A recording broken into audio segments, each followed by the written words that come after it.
Usa ka barangay sa Iligan City ang naigo sa African Swine Fever kun ASF. Dugang detalye sa live report ni Cyril Chavez. Cyril.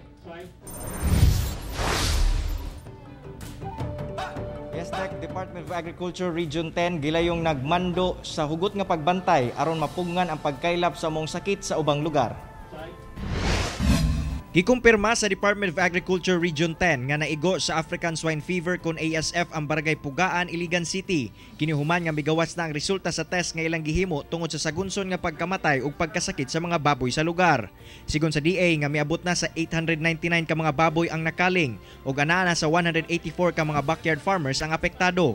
Busa pinaspasay ang laka nga ginahimo karon aron mapugngan ang pagkaylap niini. Padayon ang investigasyon sa DA ug Iligan City LGU aron masubay kung nganong nakasulod ang sakit sa mong barangay. Apan sa ilang inisyal nga pagsubay, namatikdan nga gipakaon og pasaw ang mga baboy dayon nagkasakit. So, we have enough supply of hogs in Region 10. In fact, we are 243% sufficient and our stocks would last until 600 days. Tungod niini nagpagawas karon og kamanduan ng Provincial Veterinary Office sa Misamis Oriental nga dili natugutan ang tanang hog products gikan sa Iligan nga makasulod sa probinsya.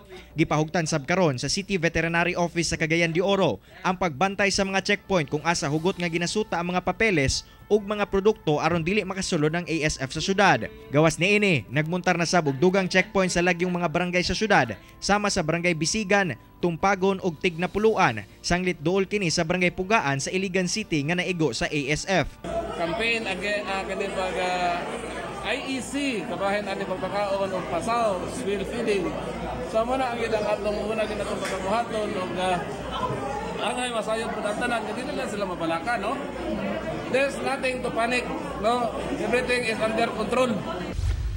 Sanglit ASF free pa ang Cagayan de Oro, padayon ang ginahimong operasyon sa City Veterinary Office aron masiguro nga luwas sa mong virus ang mga baboy sa syudad.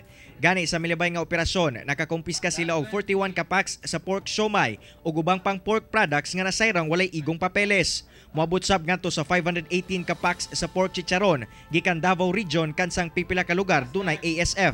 Ang gidispose sa City Vet pinaagi sa pagsunog. Padayon sab ang pahimangno sa otoridad ngadto sa mga negosyante nga dili mokuha og pork products nga gikan sa mga lugar nga naigo sa ASF. Hangyo karon sa otoridad ngadto sa mga backyard hog farmers nga dili pa kanon og pasaw ang ilang mga alagang baboy kini aron malikayan nga matakdan sila sa African Swine Fever. Daghang salamat, Cyril Chavez.